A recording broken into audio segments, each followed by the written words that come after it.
The mountain winter is unforgiving, and when the world laughed at his unconventional choice, he was determined to prove them wrong. Nestled among towering pines, a giant stump became the cornerstone of survival, defying the very cold that threatened to tear him apart. Before we dive deeper into this incredible tale of ingenuity and resilience, hit that subscribe button to stay tuned for more stories that'll inspire and amaze you. Let us know where you're watching from, and trust me, the best is yet to come. When Thomas Turner first arrived in the mountains of Idaho, he had nothing but the land beneath his feet and a heart full of hope. He was no stranger to hardship. A seasoned woodsman, he had spent years traversing the wilderness, building shelters, and surviving against the odds. Yet this time was different. This time, he wasn't just surviving, he was building a home. The winter was closing in fast, and the local trappers and settlers had already warned him. "You won't survive the first winter, not with that stump," they said. The massive, hollowed-out tree in the middle of his plot stood as a curious reminder of the forest's dominance. To others, it was a useless obstacle, a laughingstock of a man too stubborn to see reason. But to Thomas, the stump was something more. It wasn't just a tree, it was a fortress waiting to be reborn. As he stood there, his breath clouding in the frigid air, he could feel it, the pulse of the land, the heartbeat of the mountain. This would be his sanctuary, carved from the very earth that tried to push him out. Thomas knew the coming winter would be brutal. The snowstorms had already begun, and the cold crept into everything, every crevice. But as he looked at the stump, a vision formed in his mind, one where the roots of the great tree would serve as the foundation of his cabin. The hollowed-out trunk would keep him warm, while the surrounding earth would protect him from the freezing wind. He could already see it, the door nestled into the gnarled roots, the hearth built in the center where the tree's heart once stood. He had no intention of explaining himself to the townsfolk. They could laugh all they wanted. His survival depended not on the opinions of others, but on his ability to adapt, to listen to the land, and to trust in his own ingenuity. As he set to work, the first blow of his axe rang through the clearing. It was the sound of determination, of a man carving out his future from the land that had both tested and welcomed him. The first log was cut, the first piece of the foundation laid, and with it, the first step of what would become a legend was born. The stump wasn't just part of the land anymore, it was part of his dream, a dream that would prove everyone wrong. Days turned into weeks, and as the snow began to pile up, Thomas worked tirelessly, his breath misting in the crisp, sharp air. The stump, which once seemed like a barrier to progress, had quickly transformed into the core of his new home. The roots, twisted and sturdy, formed a natural framework that no wind could break through. The hollow center of the stump, though strange, was the perfect space for his hearth, an ideal sanctuary to keep the winter at bay. With the walls slowly taking shape, Thomas marveled at how the land had provided exactly what he needed. The roots, hidden beneath the ground, acted as natural insulation, a barrier to the bone-chilling cold that had driven many others from the land. The earth beneath the stump, rich and packed tight, provided the foundation that wouldn't shift under the weight of the cabin. As he worked, he often found himself glancing back at the neighboring settlements. The men who had laughed at him now looked like shadows, their own cabins already succumbed to the cold winds. Thomas's cabin, however, stood proud, its walls growing thicker by the day. He could hear the wind howl through the trees, but inside it was quiet, warm, safe. The fire he'd started in the hearth crackled, its glow casting long shadows against the walls of his new home. The more he worked, the more he realized something profound. The roots of the stump weren't just providing physical warmth, but something more essential, a sense of rootedness, of belonging. It wasn't just the land he was shaping, it was his life, his future. He was planting himself firmly in this place, this wild, untamed world. Each day, as the snow piled up and the temperature dropped, Thomas knew he had made the right decision. The cabin wasn't just a structure, it was a testament to his resilience. The stump had become his partner in survival, and together they were withstanding the elements that sought to tear them apart. But what was even more striking was how the other settlers, who once mocked him, were now watching from a distance. Some had started to wonder if he had discovered something they had overlooked.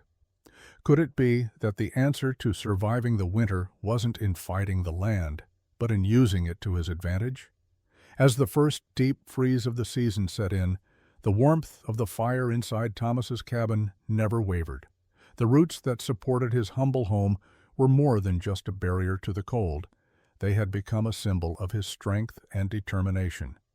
And as the snow fell heavier, he knew this was just the beginning. The land that had once been hostile now whispered promises of survival. It was a language only he had learned to understand. The first real test came just days after Thomas completed his cabin's exterior. The early winter storms had come and gone, but now the true force of the mountain's cold was setting in. A heavy snowfall blanketed the earth, and with it the winds picked up. The air turned bitter, sharp enough to cut through even the thickest layers of fur. Thomas was ready. He'd been ready for this moment from the start. The first heavy storm meant more than just the weight of snow pressing against his cabin. It meant survival. All through his years of wandering the wilderness, he'd learned that the land demanded respect. It was unforgiving, yes, but it could be harnessed. His cabin, crafted from the land's own elements, would prove itself now, or fail. He sat by the hearth, watching the fire crackle and dance as the wind howled outside. The trees, once proud and tall, bent low beneath the pressure of the snow. The branches creaked and groaned under the weight, but Thomas knew his shelter was strong. The hollowed stump in the center of his cabin held firm, its roots deep beneath the ground, holding the structure like a giant's hand. It was a living thing, connected to the earth, and it was far stronger than the simple wood of other cabins. As the storm grew fiercer, Thomas stood and walked to the door, placing his hand on the rough-hewn frame. The wind outside raged, biting at his exposed skin, but inside he felt none of it. The cold air couldn't penetrate the thick insulated walls. The roots that surrounded the cabin, once thought of as a burden by others, were now his greatest asset. The first crack came just before dawn. A booming, almost deafening noise echoed through the mountain. It was followed by the sound of trees snapping and crashing to the ground. Thomas froze, his heart racing. He had seen this happen before, mighty trees brought down by the sheer weight of snow.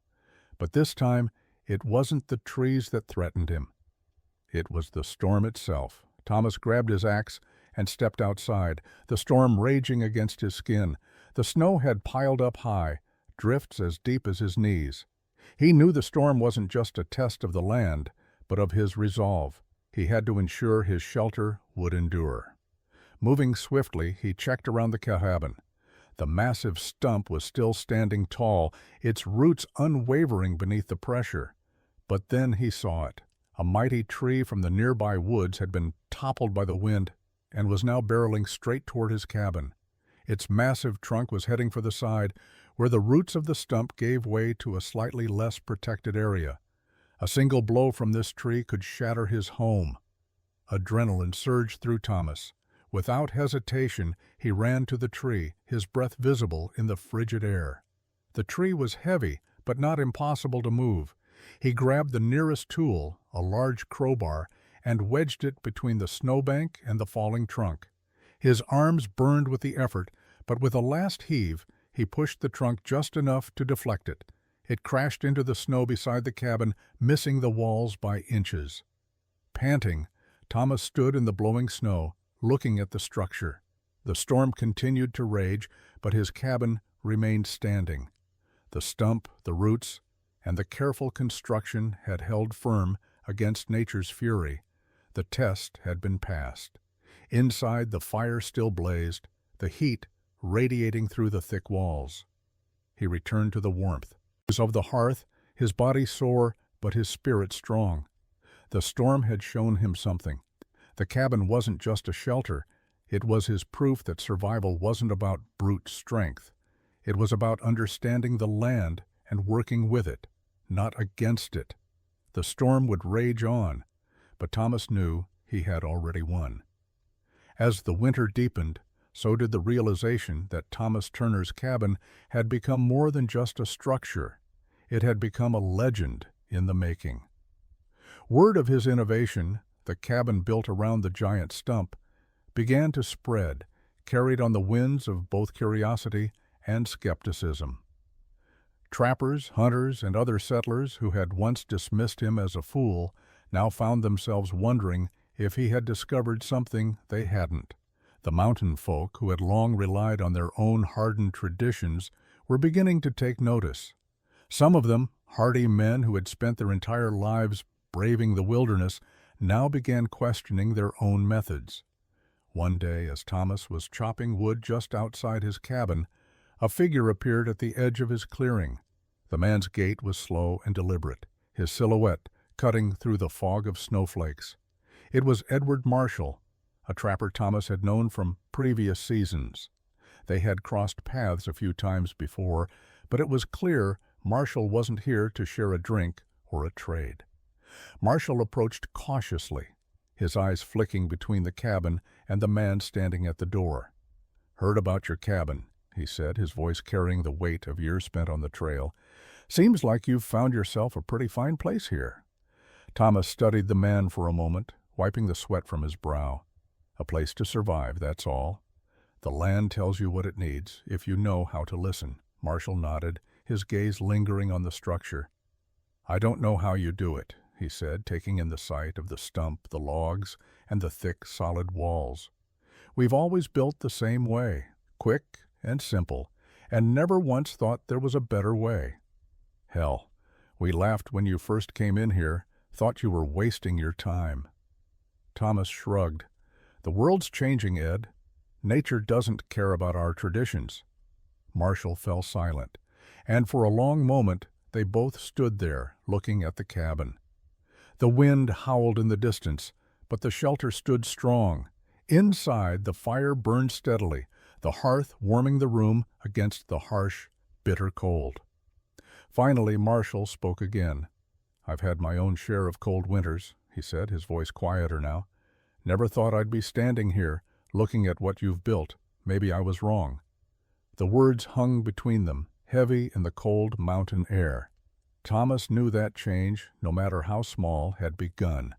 The stubbornness of tradition was starting to crack, and with it came the dawning realization that innovation could exist, even in a place as wild and untamed as the Rockies. "I've seen men freeze to death in those simple cabins," Thomas said softly. "The land doesn't care about your traditions, Ed. It only cares about whether you're ready for what it throws at you." Marshall looked down at the snow beneath his feet. "Maybe it's time to start listening." As the day stretched on, more settlers began to trickle through the area, all with the same question. How had Thomas managed to survive the winter in a cabin built around a stump? It was no longer a matter of ridicule. It was a matter of survival. The very thing they had once laughed at had become the symbol of hope. For Thomas, it was only the beginning. The storm had tested him, but now he was being tested in a new way. The world outside was beginning to change, and with it, his place in it. The days grew shorter, and the snow continued to blanket the mountain, transforming the landscape into a quiet, frozen world. Thomas had become accustomed to the isolation, the rhythm of chopping wood, gathering supplies, and tending to the hearth. But solitude, for all its peace, can stir something restless inside a man. One late afternoon, as twilight painted the sky in shades of purple and orange, Thomas heard the crunch of snow beneath heavy boots. The sound was faint at first, barely a whisper against the wind, but it grew louder and more deliberate. Someone was coming. Stepping cautiously outside, his breath rising in the cold air, Thomas scanned the horizon. Through the falling snow, a lone figure appeared, trudging slowly through the thickening drifts. It was a man older than Thomas, with a weathered face and eyes that spoke of years spent battling the elements. The stranger's clothes were worn, patched in places, and he carried an old rifle slung across his back. The man approached with a deliberate pace, his eyes narrowing as he took in Thomas's cabin. It was clear he was not from around here. Most of the settlers had heard of Thomas's strange way of building, but few had ventured close enough to see it for themselves. The stranger stopped a few paces away, eyeing Thomas with a mix of curiosity and skepticism. "You're the one who built around the stump," the man said, his voice hoarse, as though he hadn't spoken in days. "I heard tell of it, but seeing it in person, well, that's something else."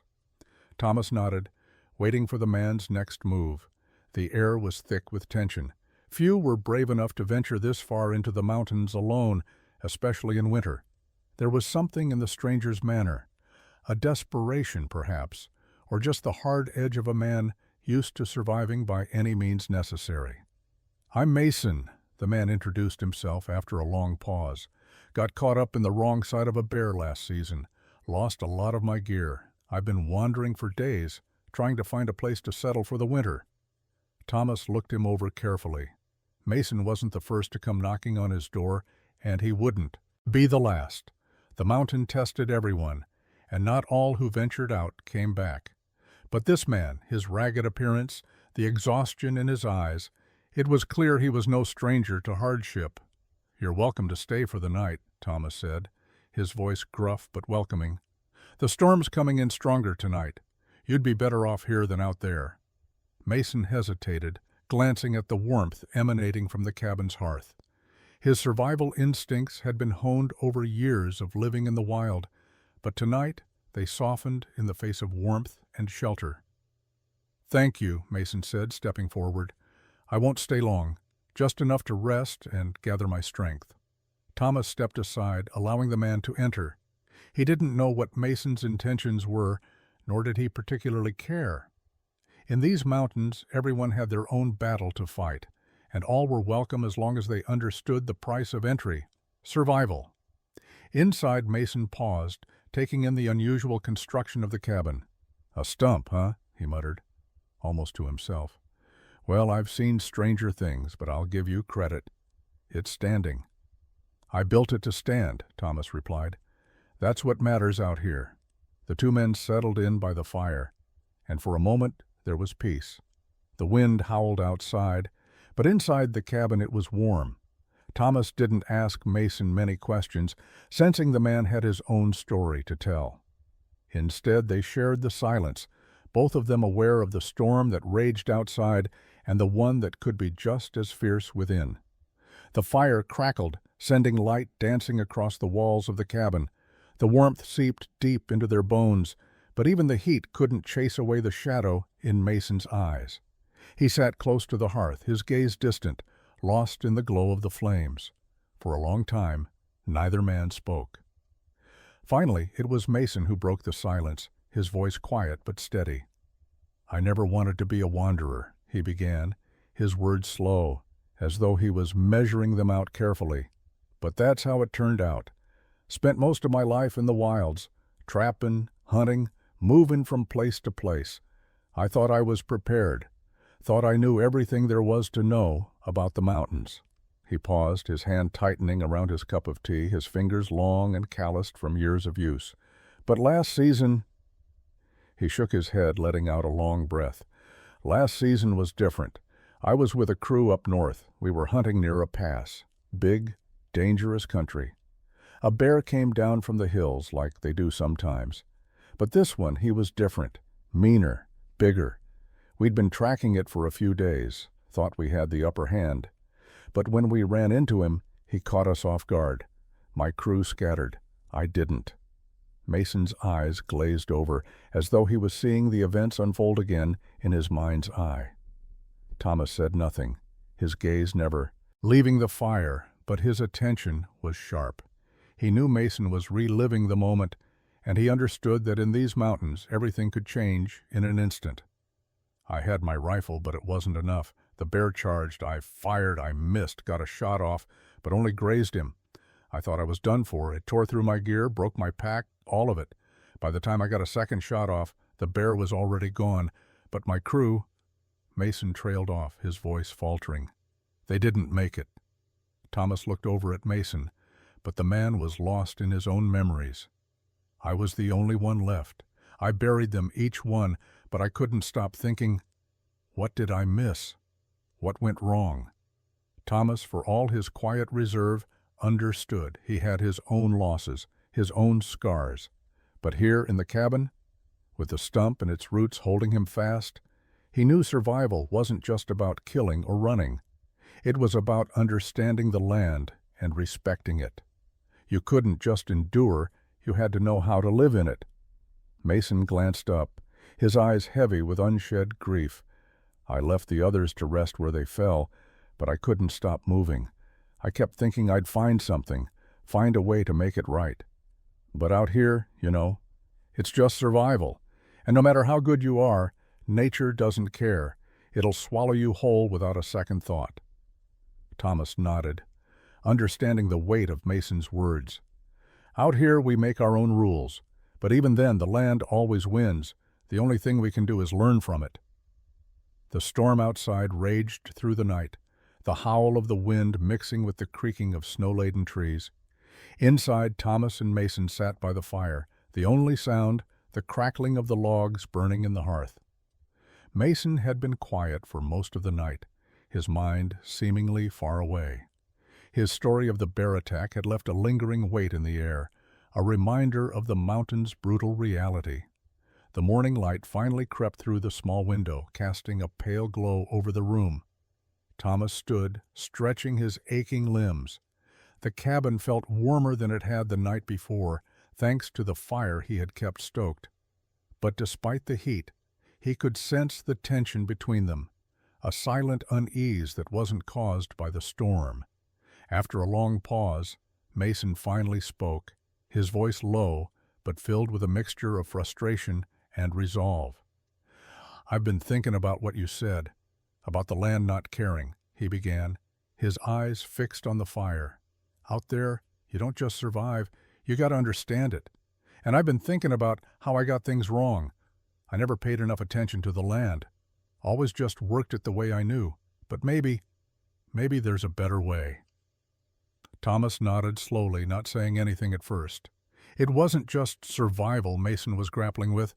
It was a deeper shift in how he saw the wilderness. This was the turning point where a man either became one with the land, learning its rhythms and secrets, or he remained an outsider, always fighting against it. "I've been thinking," Mason continued, "about what you did with this cabin, the stump, the roots. You didn't just build something to survive, you built something that worked with the land, and that makes a hell of a difference." Thomas could sense Mason's admiration, but there was still something there, a reluctance to fully accept the change in his thinking. It was one thing to survive in the mountains, but another entirely to embrace it in a way that transformed the land from an adversary to a partner.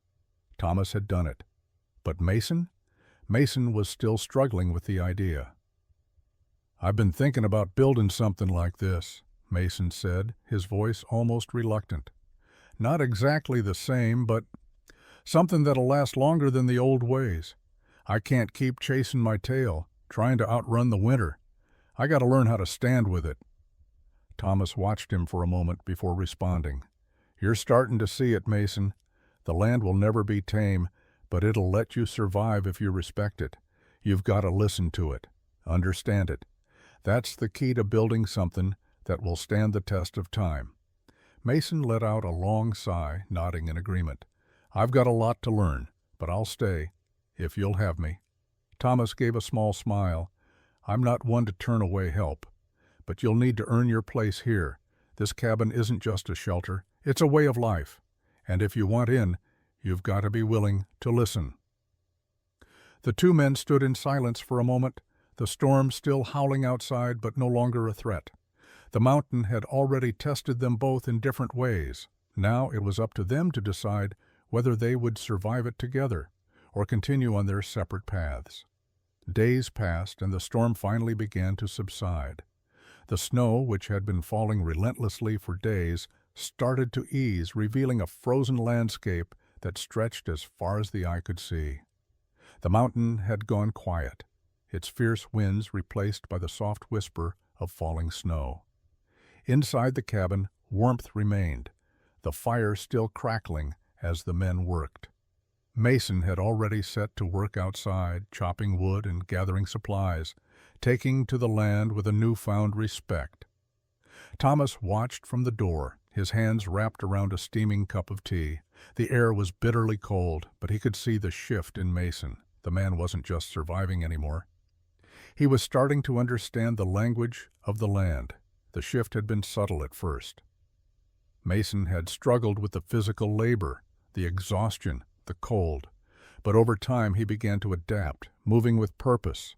He took the axe in his hands with a steadiness that had been absent in the beginning. His work became methodical, deliberate, and most importantly, he no longer fought the land, he moved with it. But even as Mason showed progress, there was still something lingering between them. Trust, once broken, takes time to rebuild, and neither man had ever truly learned to lean on the other. They were both survivors, but survivors who had learned to rely on their own grit, their own abilities. And while that had served them well in the past, it would no longer be enough. That afternoon, as the light began to fade, Thomas made a decision. He approached on Mason as the man finished stacking a pile of weirwood, his face flushed with the effort. "Look," Thomas said, his voice steady but firm. "You've been out here long enough to know that just working the land isn't enough. You've got to build something that will stand, something that lasts. But that's not just about wood and nails. It's about trust. If you want to survive, we need to trust each other." Mason stopped, looking up from his task. His eyes narrowed, his brow furrowed. "What do you mean?" "I mean," Thomas said, stepping closer, "this cabin, what we're doing here, it's not just about you or me. It's about what we can do together. The land won't give up its secrets to just one man. You can build all you want, but until you trust the land and the people on it, you won't ever have what you need to last." Mason stood still for a moment, considering Thomas's words. Then, with a nod, he set the axe down and approached the door, looking out over the snow-covered hills. "I've been out here too long alone," he admitted, his voice quieter than before. "Maybe it's time I learned what it means to trust again." Thomas gave a small nod, a quiet understanding passing between them. The cabin, for all its warmth and protection, was more than just a shelter. It was the beginning of something new, and together they would rebuild not just their lives, but the trust they needed to survive the unforgiving wilderness. As the sun set behind the mountains, the two men stood side by side, looking out at the vast, snow-covered world. The storm had passed, and with it, a new chapter had begun, one where survival didn't just depend on the strength of the shelter, but on the strength of the bonds that held it all together. As the days grew longer and the snow began to recede, a new season started to unfold across the mountains. Spring had come early, bringing a welcome warmth to the cabin and to the weary men who had weathered the harsh winter together. The ground, once frozen solid, now began to thaw, revealing patches of earth ready to be worked. Thomas and Mason had already begun planting a small garden near the cabin, a task that had once seemed impossible in the depths of winter. With each passing day, the sun's rays grew stronger and the soil softened under their hands. Thomas had always relied on nature for survival, but now he was learning to nurture it as well. Mason, still adjusting to the rhythm of the land, worked alongside Thomas in quiet cooperation. The garden was small, just enough to provide a steady source of vegetables, but it was a start, a symbol of the new life they were beginning to build. For Mason, the experience was humbling. The mountain had tested his resolve, but now it was rewarding his efforts. With each seed planted, he could feel the land slowly becoming a partner, its promise of sustenance waiting to be realized. In the evenings, the two men would sit by the fire, sharing stories of the past, of the lives they had left behind, of the struggles they had endured. But now, their conversations were different. They spoke of the future, of the cabin they were building, not just as a shelter, but as a home. The first harvest wasn't much, but it was enough. It was the beginning of a new chapter, one where survival wasn't just about enduring the wilderness, but learning to live within it. One late afternoon, as summer's warmth settled in, a danger unlike any other crept over the mountain. The air had been dry for weeks, and the fire warnings had been growing more frequent. It was no surprise when, one evening, a sharp, acrid smell of smoke began to rise on the horizon. Thomas stood at the cabin's edge, squinting into the distance. The smoke was thickening, and soon he could see the glow. A dangerous orange light licking the sky. A wildfire, fast-moving and ruthless, was heading their way. The winds, though mild now, could change in an instant. Mason was already gathering the tools and supplies they'd need.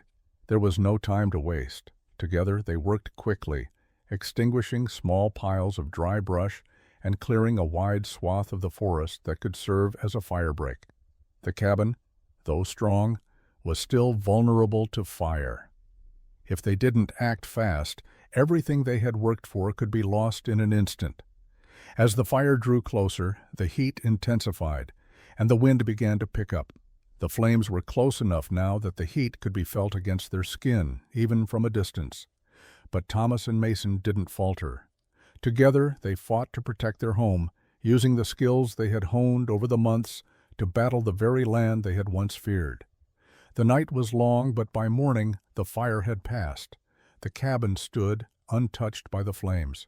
And as the smoke cleared, Thomas and Mason realized something.